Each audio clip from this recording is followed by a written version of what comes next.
were never meant to hear this story. The silence of history has buried it under layers of comfortable lies.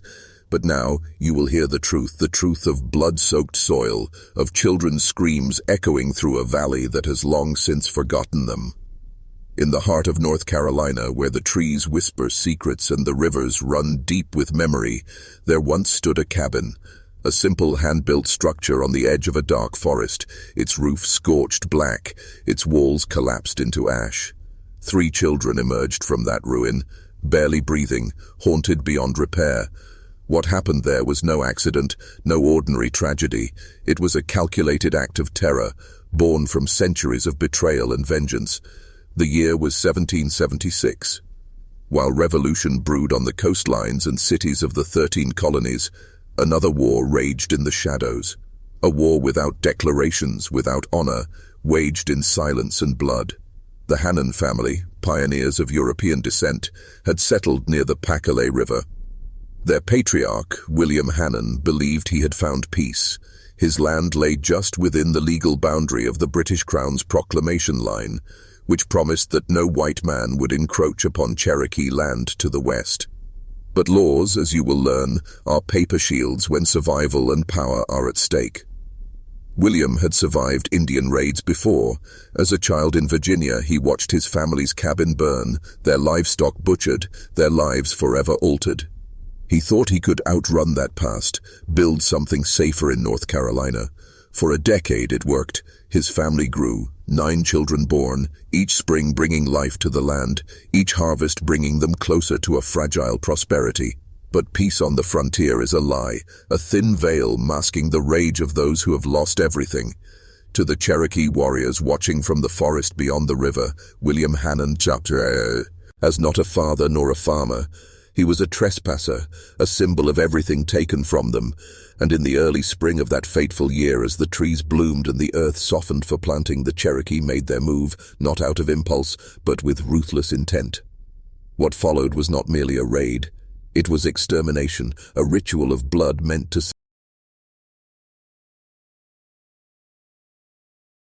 The morning began like any other on the Hannon homestead, with the mist still clinging to the ground and the sun rising over the mountains like a silent witness. William Hannon, weathered and resolute, gathered his eldest children for the first planting of the year.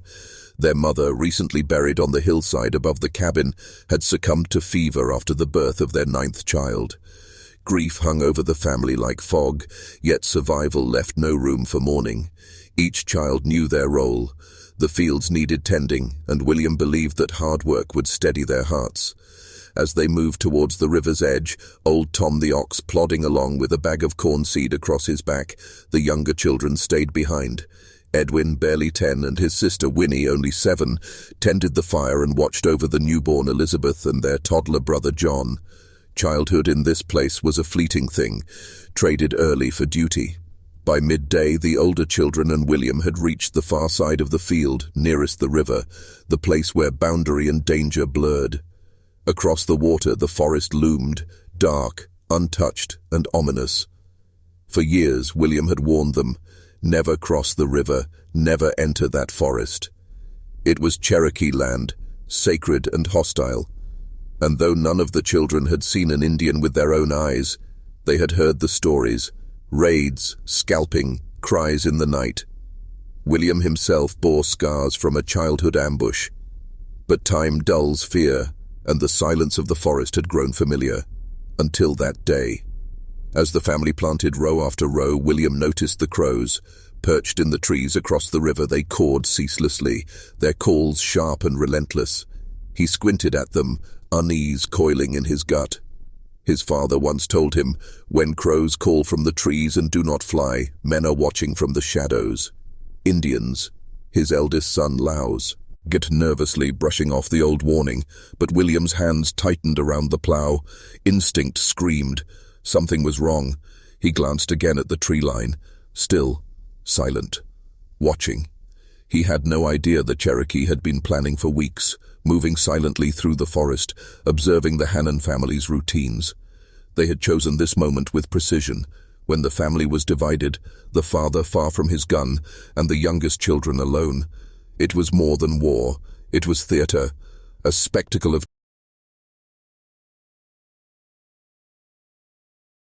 They came without warning, yet their arrival was marked by a sound that would haunt the earth, an inhuman war cry that shattered the silence like glass. From the shadows of the forest, the Cherokee warriors erupted, their nearly naked forms painted for war, faces twisted in rage and ritual. William froze, his mind catching up too slowly to the horror before him. This was no small raiding party. It was a force, deliberate, orchestrated, merciless. Arrows filled the air before he could shout a single order. One tore through his back and emerged from his chest, dropping him to the soil he had tilled with his own hands. The children screamed, eyes wide with disbelief. Their world, moments ago so ordinary, had turned to chaos. The eldest girl reached for her father, but a second arrow split the sky and buried itself in her throat. Blood gushed as she fell beside him. The others ran, blind with fear, but the warriors gave chase with terrifying speed. Tomahawks flashed, swords, rusted, brutal, cleaved the air. One by one, the Hannon children fell, their cries silenced by the thud of metal into flesh. Each scalp was torn from their skulls with practiced hands and held high in grisly triumph. William's lifeless body was stripped, his hair and skin ripped from his head, the trophy of a conquered man. The earth drank his blood as the Cherokee let out howl after howl, honoring the fallen, invoking the spirits, asserting dominance over land they had bled for. Back at the cabin, Edwin and Winnie stood frozen at the window. They saw it all, their father collapsing, their siblings chased down like prey, the screams, the awful, high-pitched screams ripped through the valley. Winnie clutched baby Elizabeth to her chest, her small body trembling. Edwin's face twisted in terror, but even then survival took hold. "Run," he said, voice cracking. "Get the baby and run." The door burst open as the person I bolted. Edwin grabbed toddler John heavy in his arms and sprinted toward the creek. Winnie stumbled into the trees, holding Elizabeth tight. Behind them the forest roared, the war cries, the shrieks, the sound of fire as the Cherokee set the cabin alight. Their home burned behind them, their family dead, their world reduced to smoke and screams. And yet the worst was still to come, because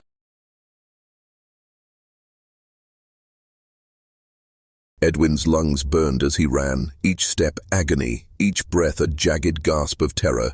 Behind him the Cherokee gave chase, their feet pounding the earth like the drums of war, their cries slicing the air. The toddler in his arms, little John, was heavy, slowing him down. Edwin's mind raced. He remembered the hollow log near the creek, a place his father once showed him as a hiding spot for hunting. If he could reach it, he might survive. But survival, Edwin would learn, comes at a brutal cost. The warriors were gaining ground. He could hear them, closer, louder, relentless. The boy's legs faltered, and in that moment a terrible decision took root. He stopped, chest heaving, heart screaming. Tears streaming down his face, Edwin looked into his brother's eyes too young to understand. "I'm sorry," Edwin whispered, his voice breaking. Then he let go. He set John on the ground and ran. The forest swallowed him, his small body vanishing into brush and shadow. Behind him, a single scream, high, terrified, short. Then silence. A silence punctuated by the sickening thud of a tomahawk. Edwin reached the log, collapsed inside, trembling, sobbing, blood on his hands that he had not shed but could never wash away. In the thicket, Winnie crouched low, clutching Elizabeth. The baby whimpered, the noise barely audible over the roar of flames. Smoke curled through the trees. Winnie buried the infant's face in her chest, whispering prayers her mother used to say, tears cutting silent tracks down her dirt-streaked cheeks. Minutes passed like hours. From her hiding place she saw the warriors return to the cabin. They tore through it, looting what they could, laughing, shouting. Then they set it ablaze. Fire consumed the walls, the roof, the memories. Winnie watched her home die, her childhood vanish in smoke. The warriors danced around the inferno, celebrating the kill, their silhouettes monstrous in the flickering light. And then they were gone, back across the river, into the forest, leaving behind only ash, blood, and the broken remnants of a family that once was. Night fell. The forest was quiet. The nightmare for now had retreated, but the children remained, hidden, shaken, alone. And in the dark they began to move, 2 children and a baby, walking away from the ruin, away from everything they had ever known, into a future stained by memory and shadow. This was no longer just survival, it was exile.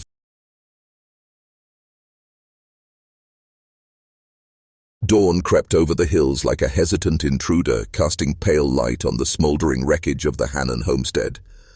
Ash rose from the ruins, floating like ghostly remnants of what had been.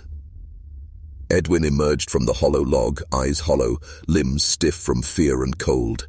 Every sound in the forest, every snap of a twig, every rustle of leaves sent a spike of dread through him. He moved cautiously, his feet numb, his mind replaying his brother's scream in a torturous loop.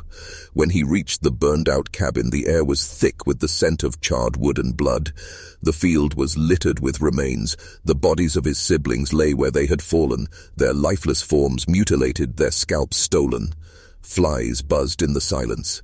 Edwin dropped to his knees, shaking, retching, his small hands clenching the dirt. Then he saw her, Winnie, emerging from the trees, barefoot, dirt-streaked, holding baby Elizabeth, who was miraculously quiet. Their eyes met, and for a moment neither spoke. They didn't need to. Words belonged to the world they had lost. Without speaking, they turned and began walking, away from the ruin, along the riverbank. Edwin carried the baby now, cradling her as if to shield her from the world that had destroyed them. Winnie walked beside him, silent, her face unreadable. They walked for hours, barefoot over rough terrain, their legs trembling from exhaustion. They didn't know where they were going, only that they had to move, to escape, to survive. As the sun sank low, casting the world in golden sorrow, a farmhouse appeared on the horizon. Edwin stumbled toward it, hope battling fear. Would they be taken in or turned away? Would the Cherokee return? Would the nightmare ever end?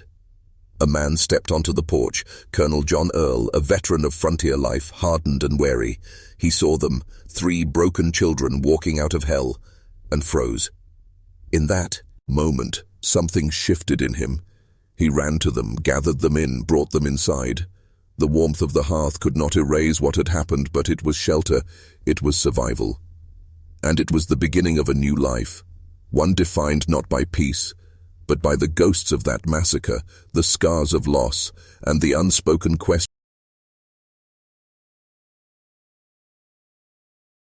The cabin of Colonel John Earl stood as a bastion against the chaos of the wild frontier, but within its sturdy walls the air was heavy with unease. Edwin and Winnie sat near the fire, eyes vacant, limbs still trembling.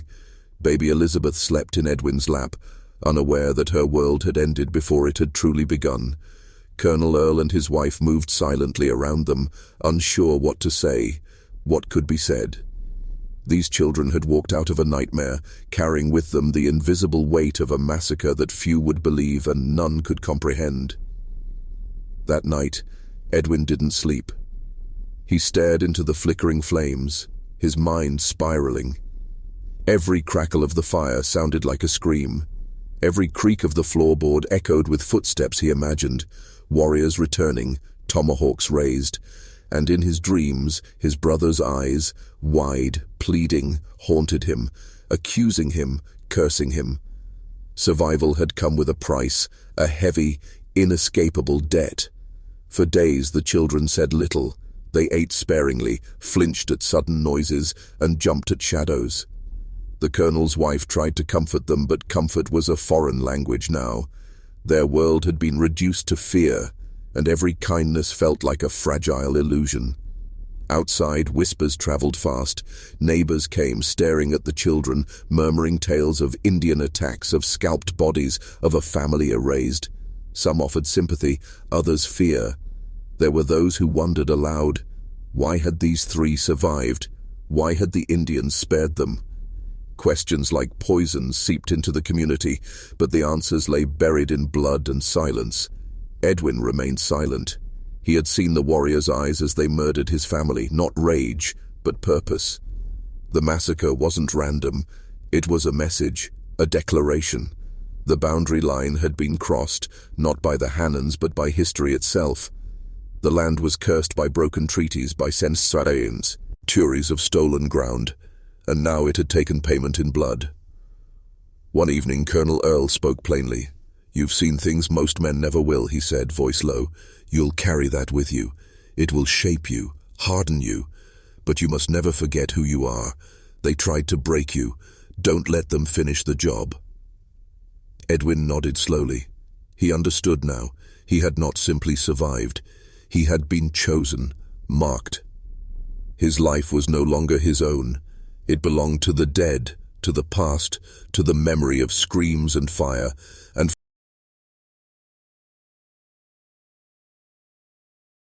time passed, but not in the way it once had. For Edwin and Winnie, the days felt stretched, distorted, as if the world no longer followed the rules they had known before the massacre. Each sunrise brought a reminder that they had awakened again while the rest of their family lay beneath the soil, their bodies lost to the forest, their souls perhaps still screaming. Colonel Earl did his best to provide them structure, chores, prayers, and meals at regular hours, but no rhythm could mend the fracture that had split their lives in two. Edwin grew quiet, almost unnaturally so. He worked with a grim intensity, chopping wood until his hands bled, pushing his small frame to exhaustion as if he could sweat out the memories. But they lingered, vivid and relentless. The sound of crows screaming in the trees, the war cry of the Cherokee, the sickening sound of a blade meeting flesh. At night, Edwin rarely slept. Instead, he would sit by the window, eyes scanning the tree line, watching for movement, for shadows, for vengeance. And in those dark hours, he began to wonder, was the massacre an isolated act of violence, or was it part of something larger, older, hidden? Winnie, on the other hand, changed in a different way. She stopped speaking entirely for weeks.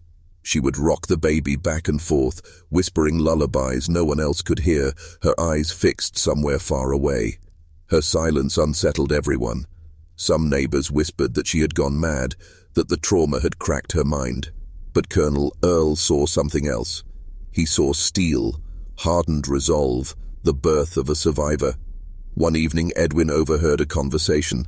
Colonel Earl speaking to another settler, hushed but tense. "It wasn't just a raid," the colonel said. "The Cherokee knew exactly where to strike. They crossed the line deliberately. They wanted to send a message. There's unrest, talk of alliances, maybe even outside agitators stirring them up. This wasn't random." Edwin's blood ran cold. Outside agitators, hidden forces. The massacre was no longer just about land. It was about power, control, and manipulation. Someone had lit the match, and the Hannons had burned. Edwin realized then that their family had been caught in a larger game, pawns in a war they didn't understand. He vowed to uncover the truth no matter.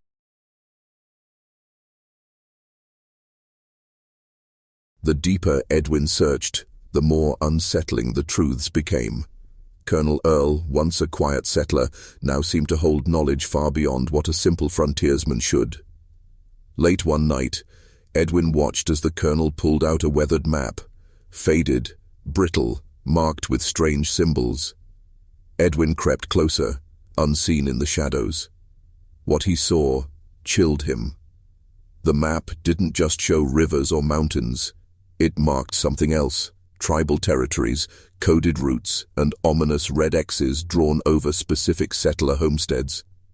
One of those X's was scrawled directly over their land, over the Hannon family farm. Edwin's breath caught, his hands trembled. The massacre hadn't been chance. It had been chosen, premeditated. Someone had marked them for death. But who?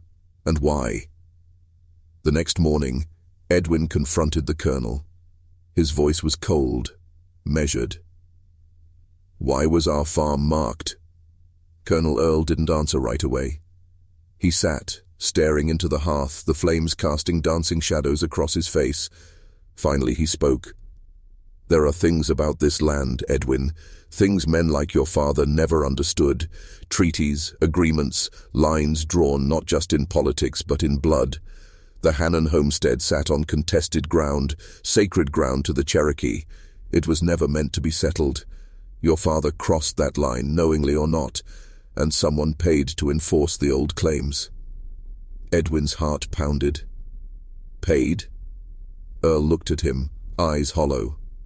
There are men, Edwin, powerful men who profit from chaos. The British, the Spanish, traders, land speculators, they all stir the pot, pit tribes against settlers, settlers against tribes. Bloodshed drives fear, fear drives control, control drives wealth. It's a cycle, and your family was collateral. The truth hit Edwin like a hammer. His family hadn't died in a spontaneous raid. They had been sacrificed on the altar of power. The proclamation line, the treaties, the whispers of rebellion, all part of a vast hidden war for control of the continent. The Cherokee were pawns, the settlers were pawns, and behind it all, invisible hands pulling strings. Edwin clenched his fists. He had survived for a reason, not just to live, but to remember, to expose, to resist. The massacre wasn't the end, it was the beginning. He would find the names of the men who profited from his family's blood, and he would make them pay. The past was a noose, tightening with every...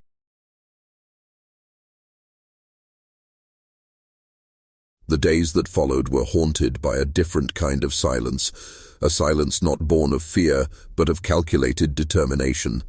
Edwin no longer wept. His tears had dried, leaving behind a fire that would never again be extinguished. Every chore on Colonel Earl's farm, every swing of the axe, every whispered memory with Winnie became part of a darker ritual, a preparation. He was no longer just a boy. He had been forged in fire, tempered by loss, and now he moved like a shadow, observing, listening, gathering pieces of a puzzle etched in blood. The settlers' town became a theater of veiled truths. Beneath their humble appearances, Edwin saw the mask of fear on every face. Men avoided eye contact, women clutched their children tighter. Conversations fell silent when Edwin approached. They knew, or at least they knew enough to stay quiet. Whispers of more attacks reached the town. Other families, other farms, struck down in the night, always those who lived near the proclamation line, always those who had dared to cultivate the edge of the forbidden. Edwin pieced together a pattern. The raids were methodical, not random acts of savagery, but deliberate strikes against settlers who posed a threat, not to the Cherokee, but to the unseen power brokers manipulating the frontier like a chessboard. One name kept surfacing: Hiram Blackwood, a land speculator with ties to the British Crown, known for purchasing land stripped of its occupants, often at suspiciously low prices. Edwin learned that Blackwood had visited the town just weeks before the massacre, meeting with certain men in secret, including the local magistrate. What had they discussed? Who had they condemned? Edwin's rage simmered beneath the surface. Blackwood was no mere trader. He was a harbinger of death, a man who profited from the graves of innocents. Edwin vowed to find him, to make him speak, to make him pay. One evening, as Edwin sharpened a hunting knife under the fading sun, Colonel Earl approached. "You're hunting ghosts, boy," he warned. "These men, they don't fear God, law, or death. They answer to nothing but their own power." Edwin didn't flinch. "Then I'll become something they fear." The colonel stared at him, a flicker of respect and sorrow in his eyes. The boy was gone. In his place stood a weapon, a remnant of a shattered family.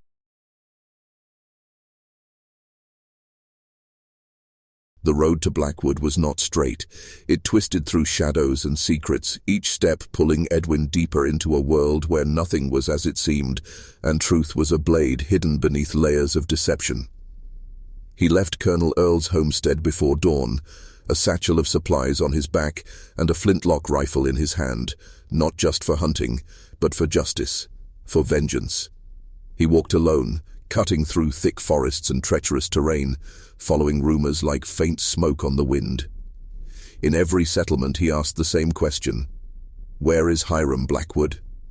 Some feigned ignorance, others turned pale and walked away. But one man, an old trapper with sun-scarred skin, gave Edwin a name: Carrion Hollow, a place avoided by the locals, whispered to be cursed, a haven for men who did their dealings in darkness. Blackwood's name, it was said, was carved into the walls of the Hollows Lodge, etched in the blood of those who tried to resist him. As Edwin approached Carrion Hollow, a sense of dread thickened the air. Trees grew twisted, branches gnarled like skeletal fingers. The birds had fallen silent. It was a dead place, untouched by light or mercy. He reached the edge of a clearing, and there stood the lodge, a massive structure of blackened wood, windows boarded, door chained, yet smoke curled from its crooked chimney. Someone was inside. Heart pounding, Edwin crept forward, each step echoing with the weight of his purpose. He reached a window and peered through a gap in the boards. Inside, men gathered around a table, maps and coins spread before them. And there, at the head of the table, sat Blackwood, tall, gaunt, with eyes like cold iron, and a scar slashing down his cheek like a brand of corruption. Edwin listened. The men spoke of land acquisitions, of settlers being cleared from disputed territories. One chuckled darkly. "The Hannon place went up easy, Fiat. Oh, more like that, and we'll own the whole valley." Rage surged in Edwin's chest, but he didn't move. Not yet. He needed to hear it all. He needed proof, not just of Blackwood's guilt, but of the hidden network that fed on bloodshed. And then Blackwood spoke. "The Cherokee raids are useful, but they grow restless. We'll need a new lever, a new threat to control both sides. Fear will keep them compliant." Edwin realized the horror. This wasn't just about land. It was about control, domination. A war without end, orchestrated.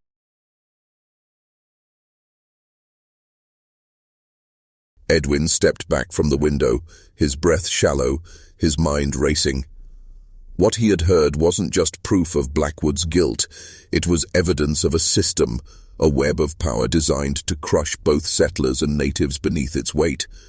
Fear was their currency, violence their tool. And Blackwood was merely a finger on the hand of something much darker. He needed to get inside the lodge, not to kill, not yet, but to take what they feared most: information, proof that could expose them. As night fell, Edwin waited in the trees, studying the rhythms of the men inside. They drank, loudly and carelessly. Laughter echoed like a disease, but Blackwood remained silent, reading documents by candlelight, his shadow long and still. When the last man stumbled outside to relieve himself, Edwin moved, silent as death. He reached the back door, found the lock rusted and weak, and slipped inside. The air reeked of sweat, smoke, and something fouler: greed. In a small room off the main hall, he found it. A desk cluttered with letters, ledgers, maps, each a record of their crimes. Names of families, dates of raids, payments rendered. One letter stood out, sealed with a wax insignia Edwin didn't recognize. A serpent coiled around a tree. He broke the seal. The letter was from someone referred to only as the Overseer, ordering Blackwood to escalate the raids, to provoke war, to destabilize the region. The goal: total acquisition, absolute control. This was no local scheme. It was something ancient, orchestrated, a plan forged long before Edwin's family ever tilled the soil. Suddenly, a sound. A floorboard creaked behind him. Edwin spun, rifle raised, heart pounding. But it wasn't Blackwood. It was the drunken man, his eyes wide in shock, a knife in his hand. "Thief!" he cried. Edwin fired. The shot echoed like thunder. The man fell. The lodge erupted, voices shouting, footsteps racing. Edwin grabbed the documents and ran, bursting through a side door into the forest, bullets whizzing past him.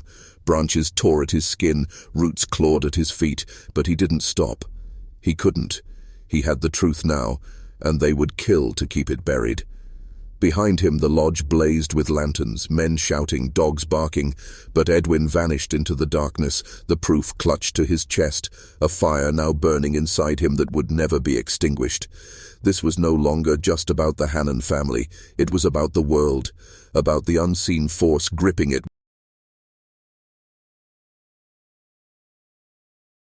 The forest swallowed him, but Edwin no longer moved like prey.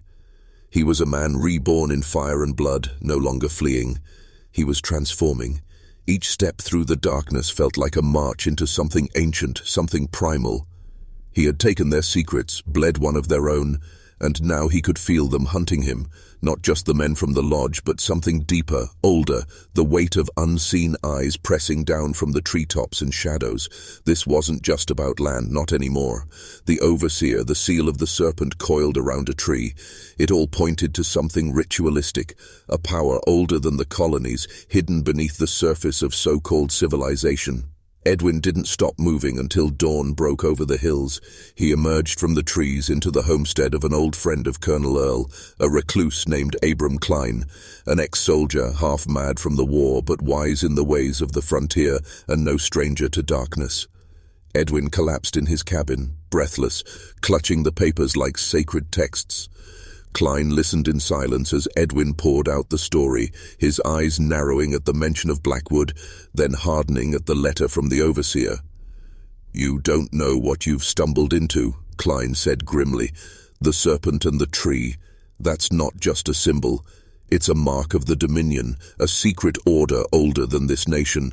They operate in shadows, manipulating kings, councils, and tribes alike. Always have, always will. Their goal is order through control, and they use blood to bind it." Edwin stared at the firelight flickering in Klein's eyes. Why the settlers? Why the Cherokee? Why orchestrate all this death? Klein leaned in close. To forge a frontier ruled by fear. They want the people desperate, dependent, easily led, and men like Blackwood, they're just instruments, pawns. The real power never shows its face. Edwin felt the cold weight of those words. His family had not been victims of chance or wild savagery. They had been sacrifices, offered on the altar of control. He looked down at the documents, now stained with blood and dirt, and realized they were not merely evidence, they were keys to the cage. Klein placed a hand on Edwin's shoulder. "You've seen the truth. That makes you dangerous. They'll hunt you, twist stories, paint you a madman or a killer. But if you can bring this truth to the right ears, you can burn their lies to the ground." Edwin nodded, his voice low. "Then let them come. I'm not afraid anymore." The war had changed. Now he would strike back, not just with steel, but with the truth.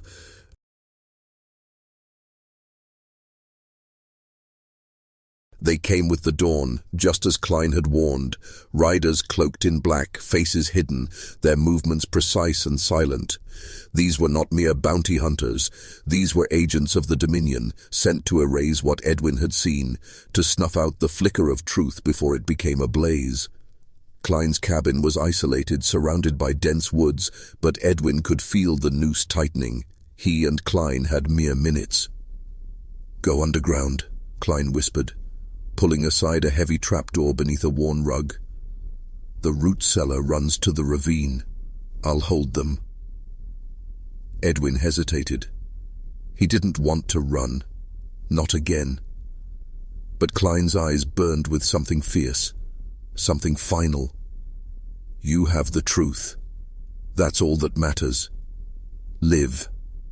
The trapdoor slammed shut just as the door above burst open. Edwin crawled through darkness, the documents pressed to his chest, each heartbeat echoing like a war drum. Above him he heard the gunfire, the shouts, Klein's voice roaring defiance before silence fell like a shroud. When Edwin emerged hours later, the cabin was ash. No bodies remained. The Dominion left nothing behind but ruin and a warning. Still, Edwin survived. He headed east, away from the hills, toward the colonies where lawmakers and leaders might still be untouched by Dominion influence, if such men existed. But the deeper he went into so-called civilization, the clearer it became. The Dominion's reach was vast. In taverns, whispers of the serpent's mark surfaced in hushed tones. In courtrooms, judges who once fought for liberty now ruled with iron fists, and on every town square the Dominion's influence crept like rot beneath polished surfaces. Edwin realized the Dominion didn't merely control through violence, they controlled the narrative, rewriting history, branding truth as treason and obedience as honor. He met others on his journey, disillusioned soldiers, betrayed settlers, and native scouts cast aside by false treaties. Some called it The order, others the ancient crown. All feared it, none dared confront it. But Edwin had no fear left. He began to speak, to show the documents in backrooms and cellars, igniting sparks in those once broken by the system. Slowly, a network began to form. A resistance, nameless, faceless, bound not by blood, but by shared truth. Yet with every ally gained, a shadow followed. The Dominion was watching, adapting, striking down Edwin's allies one by one. And now, deep in the night, Edwin would whisper the phrase to those who dared listen. We walk in shadow, we carry the flame. Type that phrase in the comments twice to lock in your transformation. Let the algorithm know you are no longer asleep. We walk in shadow, we carry the flame.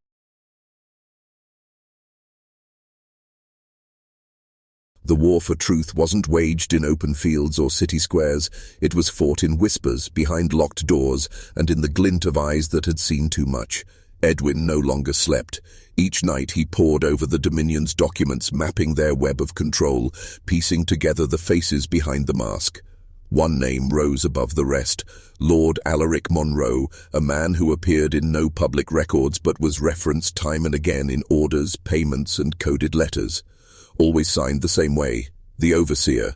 Monroe's location was elusive, his movements hidden, but Edwin learned of a manor, fortified, remote, nestled in the Blue Ridge Mountains. Locals spoke of it with dread, calling it the Hollow Keep. No one entered. None returned. Edwin knew this was the heart, the serpent's nest. He had to strike. Before dawn, he set out alone, armed not just with his rifle, but with the truth. The Hollow Keep loomed like a tomb carved into the land, its walls dark stone, its gates wrought iron, twisted with the image of the coiled serpent. As Edwin approached, a thick fog rolled across the ground. The air grew cold, unnaturally cold, and a silence deeper than the grave pressed down. He slipped through a break in the wall, his breath slow, movement silent. Inside, candles flickered in the windows, casting long, distorted shadows. And then he saw them. Guards, dressed not in uniforms but ceremonial robes, faces masked in iron. This was not merely a stronghold, it was a temple. The Dominion wasn't just political, it was cultic, driven by rituals, by an ancient power whose origin Edwin could only guess.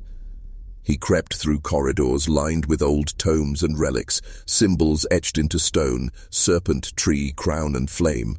Then, voices.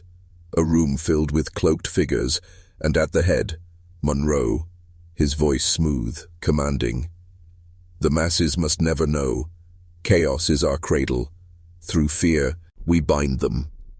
On an altar lay a scroll, a manifesto of control, detailing how fear, division, and manipulated conflict would enslave not just the frontier, but the very soul of man. Edwin aimed his rifle, breath held, but he hesitated. Killing Monroe wouldn't destroy the Dominion.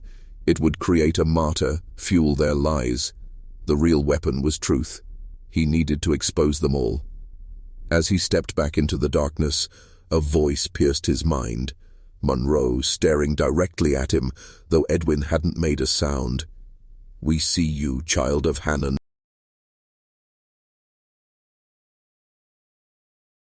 Edwin staggered back into the shadows, heart pounding, mind racing. How had Monroe seen him? The room was filled with flickering candles, thick with incense and shadow, but Monroe's eyes, cold, ancient, had locked onto him with unerring precision. It was impossible, and yet Edwin knew these men weren't guided by mere sight. The Dominion had cultivated something deeper, a system of control that wasn't just political or psychological, but spiritual. As he crept away, echoes of chants followed him down the hall, low and guttural, vibrating through the stone like the growl of something alive beneath the earth. He fled the manor under cover of fog, but the world felt different now. Monroe's words haunted him. "We are the fire." This wasn't just about the massacre of the Hannon family. That was merely one thread in a vast tapestry of blood and deception. Edwin now understood. The Dominion was preparing something greater, a reshaping of society through fear, a forging of men into obedient tools. And the Hollow Keep wasn't their only temple. Across the colonies, churches, courthouses, and town halls had already been marked. Subtle symbols etched into the stone, barely noticeable unless you knew what to look for. The serpent and tree, the flame and crown. They had infiltrated every layer of power, wrapping themselves around the neck of the newborn nation. Edwin returned to the network of allies he had built, men and women who had suffered at the hands of the Dominion. Some refused to believe what he had seen. Others feared the implications. But a few, those who had lost everything, stood ready. He spread the documents, the map, the drawings of the symbols. One by one, their eyes widened. "How do we fight something this big?" someone whispered. Edwin's voice was low, steel beneath it. "We burn the roots." Their plan was dangerous. Infiltrate the marked buildings, leave behind copies of the documents, draw the symbols in public view, force the people to see, force questions. Chaos would follow, but within it, truth might finally take root. Yet Edwin knew what came next. The Dominion would come for him, not as assassins in the night, but as judges, priests, and neighbors. They would not kill him with a blade. They would destroy his name, his legacy, his soul, and still he did not waver. This was no longer about revenge. This was about breaking the cycle, about striking at the heart of the oldest power, the kind.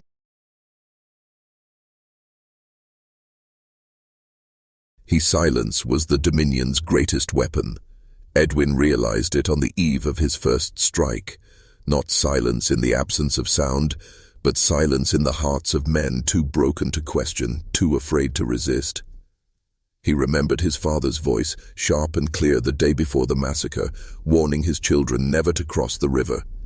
That unspoken terror, the line that was never crossed, the silence surrounding what lay beyond, that was how the Dominion ruled. Through fear inherited like blood. Edwin's plan was simple: burn their silence with the light of exposure. At dawn, he and a small group infiltrated the courthouse of a prominent town, Charlestown.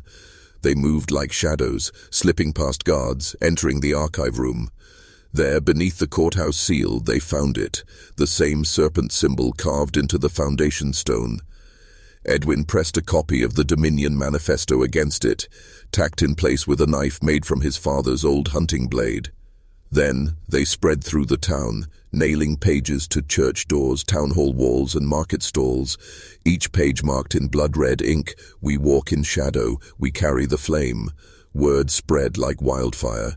Townsfolk gathered, whispering, questioning. The sheriff tried to tear down the papers, but for every one removed, 3 more appeared. Edwin watched from the shadows.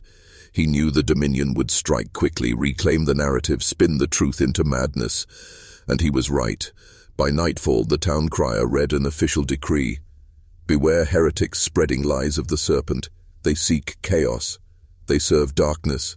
Edwin's name was among them. A traitor, a murderer, a threat. The Dominion had moved swiftly. The silence was cracking, and now they would roar. Days passed.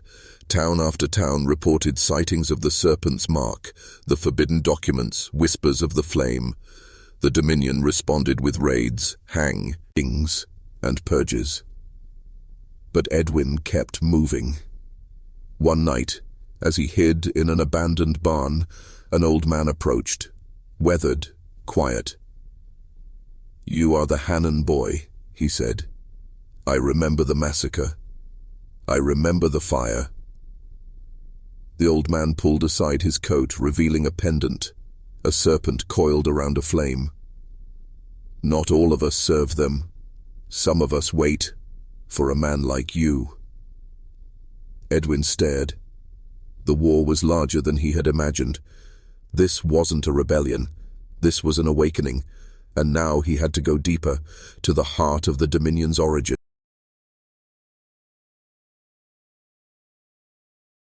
The old man's eyes gleamed with the weight of ancient knowledge, and as Edwin stared at the serpent flame pendant, something stirred in him, recognition, as if the symbol had always lived in his blood.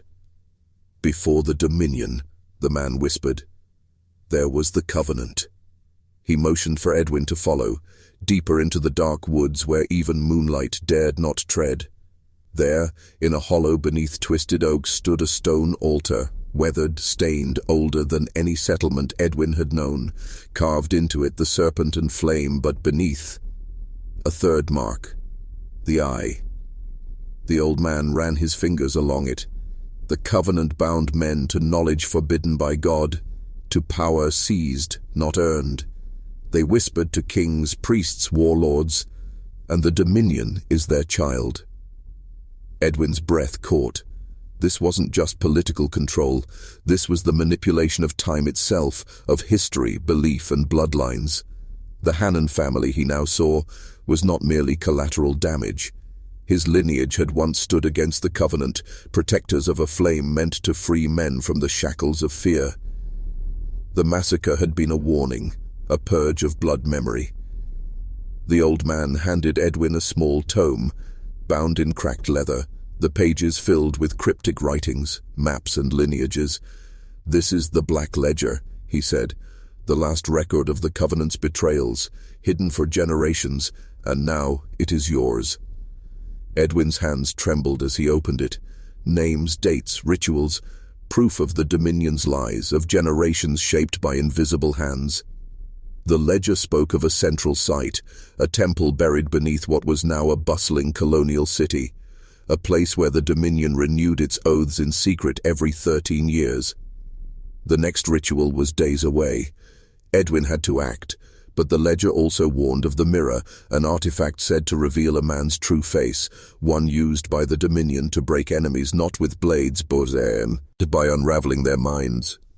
"You must never look into it," the old man warned, "or you will become what you seek to destroy."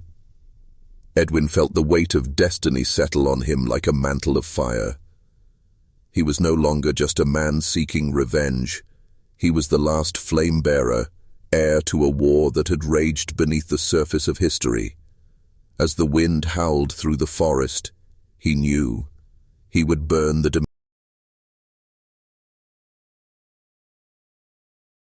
The city rose like a monolith of deception, brick and stone built upon ancient graves. Beneath the surface of Charleston, Edwin knew, lay the true heart of the Dominion, the hidden temple where the Covenant's oaths were renewed, where blood met stone and power passed from the old to the young in a ceremony older than the Revolution itself. Armed with the Black Ledger, Edwin slipped through alleys and shadowed streets, every step closer to unveiling the truth they had buried beneath centuries of lies. He marked the coordinates, and they led him to an unassuming church, its steeple cracked, its graveyard overgrown. Yet within, the architecture shifted, symbols barely visible, serpent coils, flames carved into pews, and at the altar, a keyhole shaped like the eye etched in the stone. He placed his hand against it, fingers trembling, and the altar groaned open, revealing a stairway descending into darkness. Each step felt like descent into a different realm. Air colder, heavier, thick with centuries of silence. Torchlight flickered on damp walls, revealing murals of men kneeling before crowned figures, their eyes empty sockets, hands outstretched in chains. At the end of the corridor, the temple emerged. Pillars ringed a pit, within which a pool of black water reflected nothing. Above it hung the mirror, suspended in chains, its surface veiled. Edwin approached, the ledger tight in his grip. But then came the voice, deep, resonant, ancient. "You walk in shadow, but do you carry the flame?" He turned. Monroe, cloaked in robes, the serpent emblem woven in gold. Behind him, others gathered, the High Dominion. Their eyes gleamed with recognition. "You are the bloodline that refused, the spark that would not die." Monroe stepped forward, revealing the knife used to slaughter William Hannon, still stained. "Your family's defiance forged your fate." Edwin's rage surged, but he held firm. "No, you forged fear to rule, but fear ends tonight." He threw the Black Ledger into the pit. Flames erupted, blinding, engulfing the darkness. Chaos, shouts, screams. But the mirror remained untouched. Its veil burned away, revealing himself. But not as he stood now. The image was twisted, regal, cloaked in serpent robes. He was them. A voice echoed in his skull. To destroy them, You must become them. Edwin tore his gaze away, stumbling back. The Dominion was not just an order. It was a choice, a legacy, a corruption of will. And now he stood.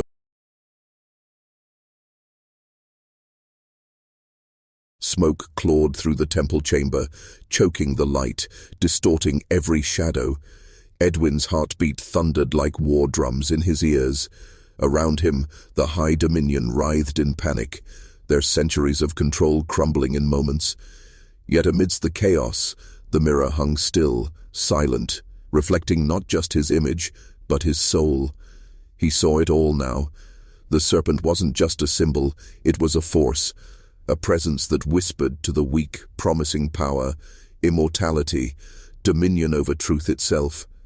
And it had whispered to Edwin through the mirror, offering him the same pact it gave to his ancestors, the same pact William Hannon had refused. Monroe stood by the pit's edge, arms raised, the black flames licking at his robes. His voice roared above the cacophony. "Kill him! The bloodline must end!" A cloaked figure lunged, dagger drawn. Edwin turned, dodged, and drove the ledger's charred spine into the attacker's throat. The man collapsed, gasping. More rushed in. Edwin fought like a man possessed, not just for survival, but to end the cycle.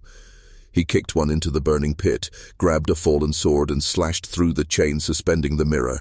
It crashed to the floor, shattering into 1,000 fragments. Silence. Then a scream, not from a man, but from something deeper. A sound not meant for mortal ears. The serpent had been wounded. Monroe collapsed, clutching his head, eyes bleeding. The other Dominion lords fell to their knees, their minds splintered as the mirror's power bled into the stone, then to ash. Edwin stood over Monroe, sword in hand. "This is for my father, my family, my people." He raised the blade, but Monroe only laughed. "Fool, you think killing me ends it? The Covenant lives in every throne, every temple, every coin. Kill me, and 10 more rise in my place." Edwin hesitated. Monroe was right. This was not a man's war. It was an idea, a poison passed from generation to generation. Slaying him now would silence one voice, but not the chorus. Edwin turned away. "Let history bury you," he spat, "but I will burn your truth into the minds of men."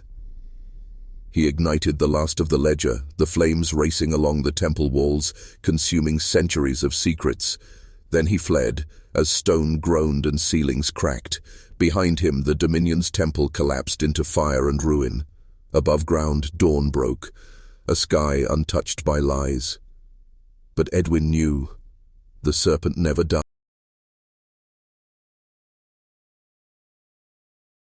The ruins smoldered behind him, a graveyard of secrets reduced to ash.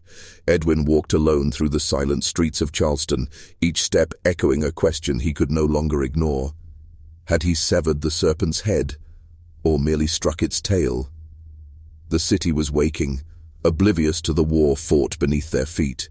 Merchants opened their stalls, children laughed in the streets, and church bells tolled as if nothing had changed. But Edwin had changed. The mirror's reflection haunted him. The Dominion's grip wasn't just political or spiritual, it was psychological. It infected men's thoughts, guided their hands, steered their desires. He could feel its shadow even now, probing his mind for cracks. He needed to leave, to disappear before the serpent whispered again. Days passed. He journeyed north, seeking isolation in the mountains where his family once lived, retracing the steps of William Hannon. Every tree, every stream carried the memory of bloodshed. He found the old farm, overgrown and silent. Only the stone foundation remained, buried in weeds. There he stood and whispered the names of the dead, his mother, his brothers, the little one who had died in his arms. The wind answered with silence. He buried the charred remnants of the black ledger beneath the hearthstone. The war against the Dominion couldn't be fought with relics. It had to be fought with memory, truth carried in blood and word, passed to those who would refuse the serpent's offer. At night, Edwin dreamed of fire, of Cherokee war cries, of his father's last scream, but he also dreamed of the mirror, its shards buried beneath the temple ruins. and in those dreams, one truth repeated. You broke the mirror, but the reflection remains. The Dominion was crippled, not destroyed. The Covenant's temples existed in other cities, other nations. The serpent's head had many faces. Edwin made a choice. He would know. Tirun.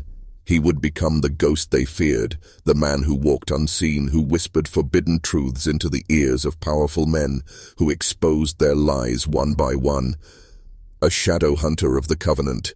His name would be forgotten, but his work would echo for centuries, and to those who dared listen he would teach a single phrase, a symbol of resistance. The fire remembers. Comment, the fire remembers. The fire remembers. Say it twice, to become more than a man, to become the flame they fear. Years passed, and with them the world changed. But the serpent remained, hidden behind flags, banks, cathedrals, and crowned thrones. It coiled tighter around the neck of mankind.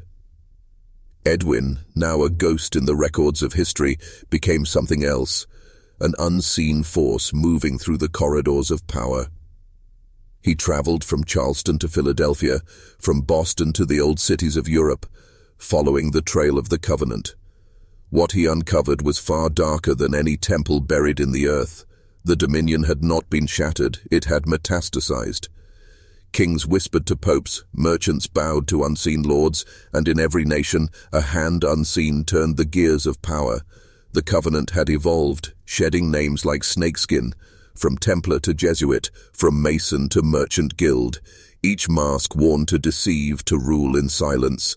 But Edwin knew their language now, their symbols, their rituals, and he began to strike, not with sword or fire, but with knowledge. Documents stolen, ledgers exposed, names revealed, secrets whispered to those willing to hear, panic spread among the elite. Some called it madness, others heresy, but the Covenant called it the awakening, and they feared it. One night in the heart of Rome, Edwin broke into a vault beneath the Vatican.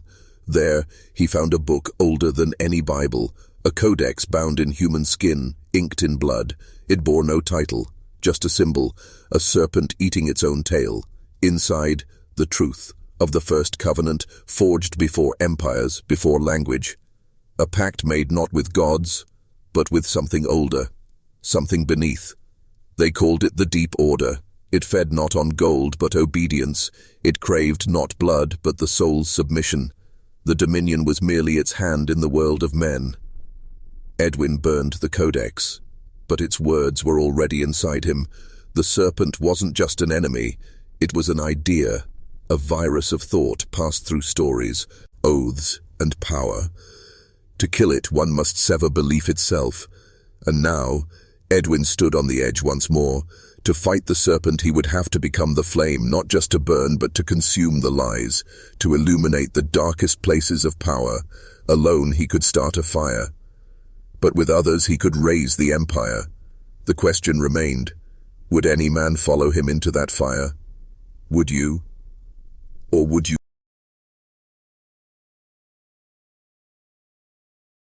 Winter cloaked the old world in silence as Edwin crossed into Vienna, a city where marble palaces whispered secrets behind every closed door.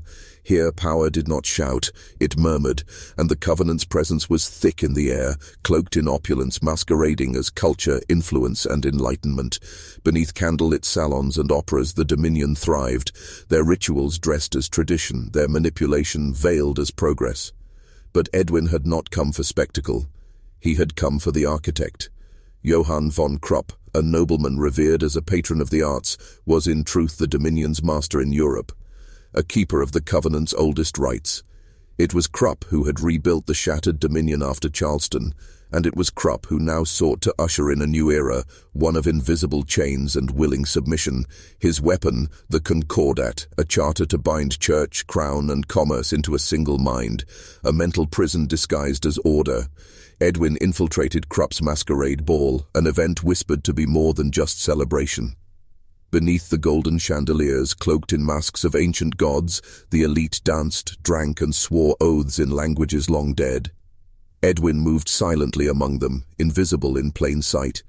He recognized the signs, The serpent motif carved into chalices, the seven-pointed star etched on every wall. This was not just a gathering, it was an initiation. New members were being bound to the covenant, their loyalty sealed with wine laced in blood. Edwin watched as Krupp ascended the grand staircase, holding aloft the concordat. His voice thundered over the crowd. "Tonight we complete what was begun before Rome, before Babylon. The world shall no longer resist. They shall serve willingly." The room erupted in cheers, but Edwin moved swiftly. He slipped through the hidden corridor behind the dais, descending into the vault below. There, beneath centuries of dust, lay the original covenant stone, engraved with the serpent, the fire, and the command, "Obey or perish." Edwin did not hesitate. He struck the stone with his blade, shattering it into fragments. Upstairs, Krupp staggered, blood pouring from his mouth, his eyes wide with terror.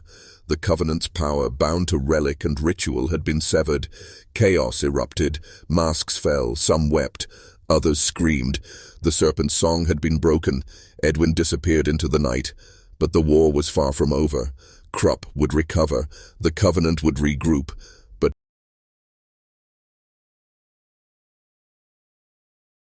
the snow fell hard as Edwin crossed the Carpathians, hunted now, not by men, but by shadows. The Covenant had unleashed its unseen enforcers, not soldiers, not assassins, but something far worse. Watchers, men whose minds had been broken and rebuilt, stripped of identity, transformed into vessels of obedience. They spoke no words, their eyes were void. They hunted not for blood, but for silence, for the erasure of all who dared to know. Edwin knew their origin. It was written in the pages of the codex he burned in Rome, the doctrine of the empty mind, a method perfected over centuries, first used by the high priests of to create absolute control. Strip a man of memory, identity, belief, and then fill the void with command. The Watchers were Dominion's ultimate weapon, forged in secret chambers beneath the monasteries of old Europe, trained to feel nothing but the will of the Covenant. And they were closing in. Edwin sought refuge in a forgotten chapel nestled deep within the mountains, a place once consecrated, now desecrated. Here, beneath rotting icons and shattered stained glass, he found the last living priest of the old order, Father Marek, a man who had once fought beside Edwin's father during the early raids. Marek bore the scars of truth. Half his face burned, his eyes hollowed by secrets. "You can't run, Edwin," the old man rasped. "They don't fear death. They fear exposure." Marek revealed a final relic, the Mirror of Solace, rumored to reveal the true face of any man. It had once been used in the Covenant's rituals to expose traitors and enforce loyalty through fear of revelation. Edwin held it and saw himself, not as he was, but as what he had become, a weapon forged in fire, shaped by grief, driven not by vengeance, but by purpose. Marek warned him. The Covenant planned a final gathering, not in secret halls, but in Vienna's Grand Cathedral, the unveiling where the Concordat would be signed before kings, popes, and emperors. The Dominion would no longer hide. They would rule in daylight, masked as saviors. Edwin had one chance to stop them, not with fire, but with truth. The Mirror of Solace would reveal the Covenant's true nature to the world, but once revealed, the war would change forever. No more shadows, no more silence, just war. And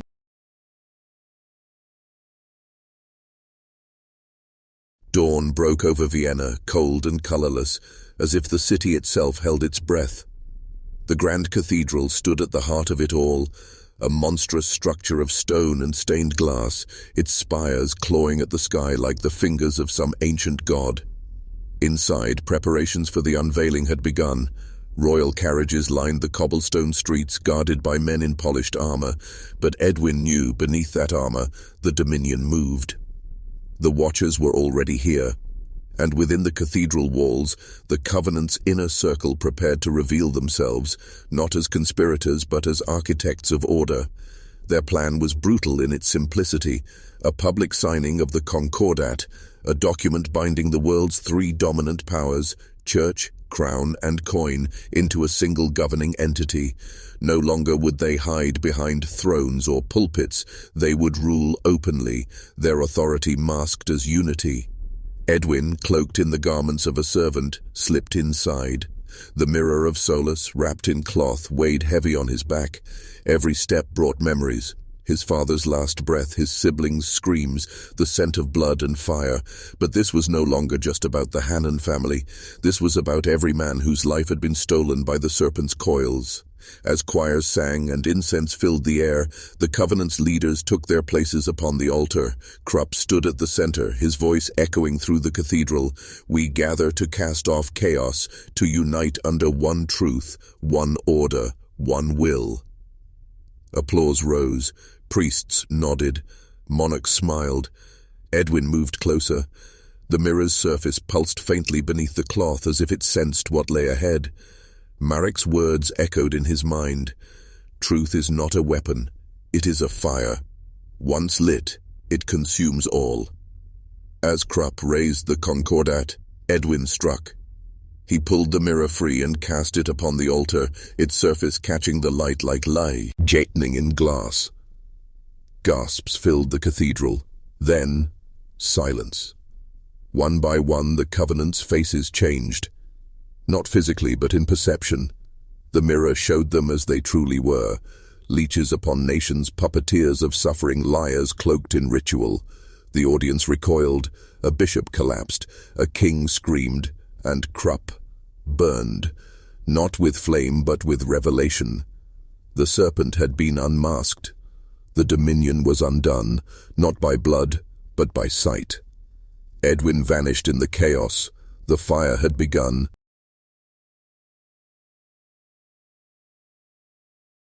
The mirror's shattering echo lingered in the minds of all who had witnessed it. In the hours that followed, the world outside the Grand Cathedral was no longer the same. Panic swept through the courts of Europe. The illusion had ruptured. The Covenant's web of control, spun over centuries, began to fray, not with a single stroke, but in thousands of fractures. Across cities, men who had once bowed to unseen masters now questioned the voices whispering in their ears. Ministers, bishops, bankers, they had seen what the mirror revealed, and their fear was palpable. But the Dominion did not die with revelation. It adapted. Krupp's body was never found. The Watchers melted back into the shadows. Fires broke out in archives, monasteries, and libraries, their contents erased in a storm of deliberate forgetting. The Covenant's agents called it the Great Cleansing, a campaign of silencing, discrediting, and rewriting. Edwin became a phantom.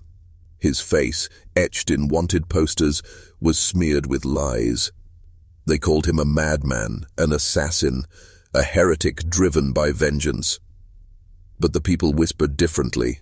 The fire-bearer, they called him, the one who revealed.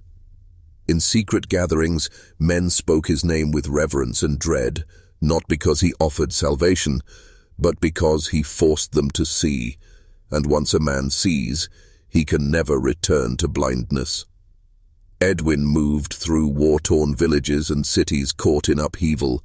Revolts flared, not against kings or popes, but against something deeper, an invisible authority that had always ruled without name. He found allies, not in armies, but in the broken. Those whose lives had been shattered by a world rigged in silence. Together they formed the Vigil, a network of men and women who chose to remember, to carry the fragments of the mirror not as relics, but as burdens.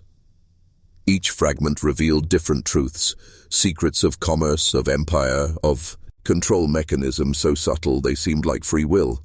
One shard revealed the script, a method the Covenant used to seed ideas into culture, guiding masses without force. Another exposed the blood tithe, a system of perpetual conflict to fuel industries and obedience. Edwin knew. Revelation was only the beginning. The serpent had many heads. Each had to be severed with knowledge and will. And so, as the fires of rebellion grew, Edwin walked deeper into the shadows, not to destroy the world, but to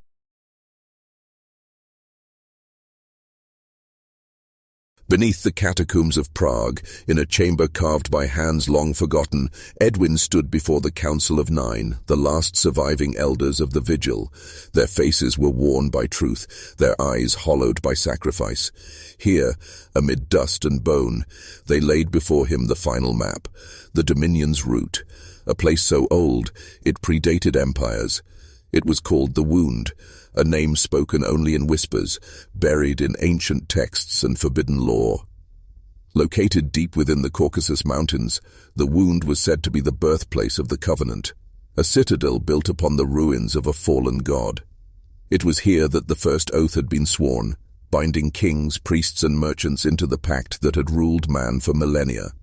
And it was here the Dominion's source of power still lay, a relic known only as the Core, believed to contain the original seal of Dominion, a device of unknown origin said to bend the will of men, not through magic but through frequency, vibration that could alter thought, emotion, belief. A weapon not of steel, but of mind. The Vigil believed that the Core was the reason men bowed without chains, why wars erupted on command, why obedience became instinct. Edwin felt the weight of destiny crush his chest. The path before him was no longer one of vengeance or justice, but annihilation. To destroy the Core meant to sever control at its root. But to do so was to awaken the Dominion's last defense, the Wardens. Unlike the Watchers, the Wardens were not men. They were constructs of will, guardians shaped by the Dominion's highest architects. Their minds were fused with the frequencies of the Core. They felt no fear, no pain, no doubt, only command, and they had never failed. Edwin's journey to the Wound began in silence. No army, no banner, just a man and the memory of a fire. He crossed wastelands, valleys scorched by forgotten wars, and villages haunted by dominies, on experiments. In each place he found fragments, symbols etched into stone, warnings written in ancient dialects. One phrase appeared again and again: "He who sees the root, sees the serpent hole." As Edwin neared the Wound, the air grew heavier, charged with something ancient and malevolent. The earth itself seemed to resist him, and in that resistance, Edwin felt the truth. This was not a place meant for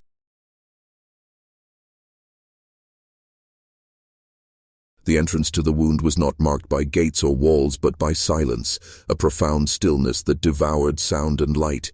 Deep in the jagged cliffs of the Caucasus, Edwin stood before a narrow fissure in the rock, barely wide enough to pass through, yet ancient symbols etched in obsidian lines marked it as the threshold. As he stepped inside, time itself seemed to falter. The air pulsed with a low hum, not heard but felt, like the beat of a heart buried beneath the earth. Every step forward pulled him deeper into something primordial, a place untouched by the sun where the rules of men held no sway. The narrow path gave way to a vast chamber carved by inhuman hands. Towering pillars of black stone rose into darkness, each inscribed with languages no tongue had spoken in thousands of years. And at the center, hovering above an altar of bone, was the Core. It was not a machine nor an artifact, but something beyond comprehension. A sphere of shifting light and shadow, endlessly rotating, emitting waves that resonated in Edwin's skull. Thoughts not his own bled into his mind, images of kings kneeling, cities burning, crowds cheering their own enslavement. It was not control through fear, but desire. The Core tuned men to crave their own chains. That was the Dominion's secret. Not force, not terror, but seduction, the illusion of choice, the comfort of lies. Edwin fell to his knees, his mind battered by the waves. He saw everything, the false wars, the fabricated revolutions, the controlled oppositions. Every movement, every rebellion had been anticipated, contained, allowed. Because the Core had predicted it, had shaped it, and now it knew him. From the darkness the Wardens emerged. They did not walk, they glided, cloaked in robes that shimmered like oil, their faces masked in metal, featureless, inhuman. Their presence was overwhelming, not through might but through certainty. They did not speak. They simply pointed. To Edwin, then to the Core. A choice. Submit or destroy. Edwin rose, blood dripping from his eyes. The mirror shard clutched in his hand. His voice was a whisper, but it echoed like thunder.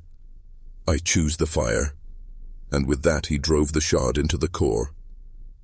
Reality screamed. The chamber erupted in light and shadow, as centuries of control fractured in a single blinding moment. The serpent writhed.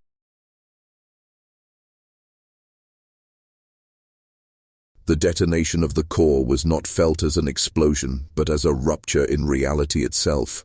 Across the earth, men awoke in the dead of night, gasping for breath, gripped by a terror they could not name. Governments scrambled, communications faltered, and satellites failed to respond. In the silence, a pulse echoed, a low frequency rolling across continents like thunder. The Dominion's command structure fractured instantly. Those connected to it, the Watchers, the Wardens, the hidden architects, felt their minds collapse into chaos. Some convulsed violently, others simply ceased to be, their consciousness tethered to a dying system. In a matter of hours, entire networks of control, financial, political, religious, fell into disarray. But amidst the collapse, something else stirred.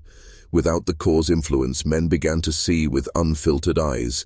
The illusion that had masked their reality flickered and died. Symbols once meaningless now pulsed with understanding. Words in ancient tongues echoed in the minds of the awakened. Not all could bear it. Some went mad. Others fell into catatonia, their lives stripped of purpose once the veil was torn. But some remembered. The vigil emerged from the shadows, guiding the newly awakened through the storm. The fires Edwin had lit became beacons. Across the world, forgotten truths resurfaced, texts once burned, maps once hidden, histories long denied, and at the center of it all was the man who had shattered the serpent's spine. Edwin did not flee the wound. He stood amidst the ruin, the broken shards of the core scattered at his feet, his body weakened, his mind scarred by what he had seen.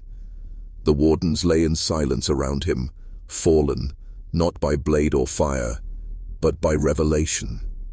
Their will tethered to a lie that no longer existed. Edwin walked from that tomb not as a man, but as a symbol. The fire-bearer, the mirror, the one who chose. And the world he returned to was no longer the same. New powers rose, some seeking to rebuild, others to enslave anew. The serpent, though wounded, was not dead. It never truly dies. It changes skin. But now the game had changed. Men knew, they remembered, and with remembrance came resistance, not of arms or banners, but of mind, of will. The Dominion's greatest weapon had always been forgetfulness.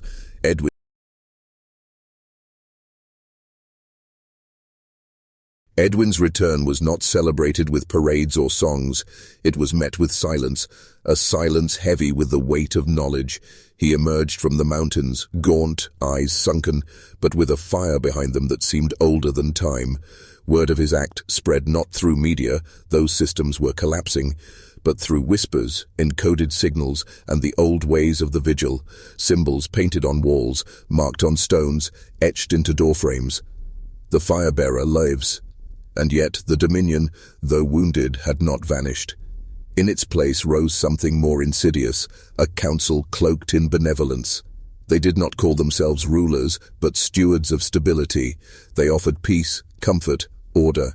They said chaos had erupted from an unknown event in the mountains. They declared Edwin a terrorist of ancient ideology, an agent of disruption who endangered the global order.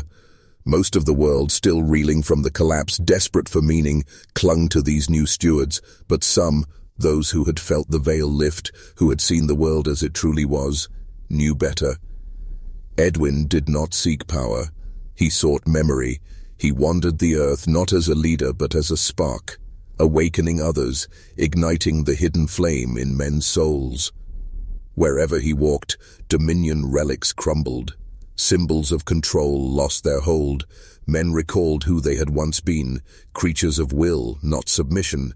But this awakening did not come without cost. The council sent hunters, relics of the old order reawakened in desperation, men enhanced by Dominion science, minds forged in frequency cages. They called themselves shepherds, and their sole purpose was to find the fire-bearer and extinguish the spark he carried. They hunted without rest. Edwin evaded them not through might, but through the wisdom of the vigil. Paths lost to time, sanctuaries hidden in plain sight, and most of all through the hearts of men, now awakened, willing to risk everything for the truth. One night under a blood-red moon, Edwin gathered the first circle, 12 men, each having seen the Dominion's lies crumble, each bearing scars from the awakening. Around a fire he spoke not of vengeance but of responsibility. "The serpent is not slain," he said. "It has merely lost its mask. Now it strikes in desperation. You are not soldiers. You are mirrors. Show men who they are. Remind them what they have forgotten. And never let the fire die." The war was no longer hidden. It had begun again, not with blame.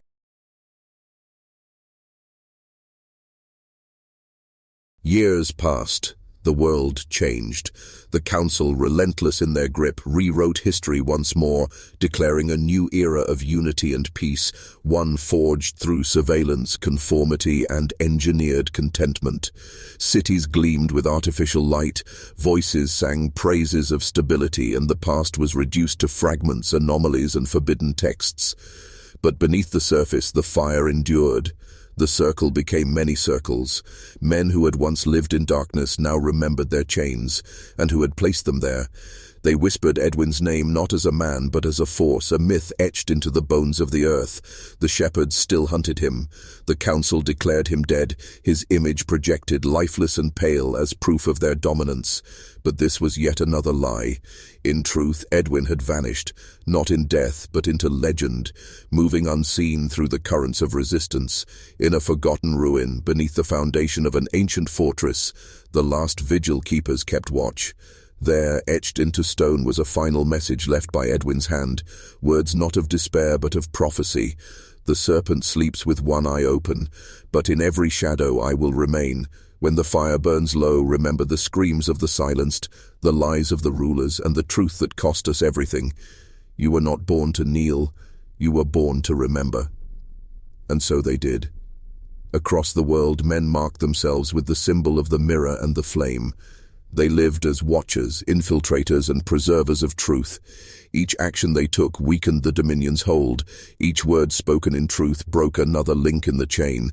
And though Edwin was never seen again, his presence was undeniable.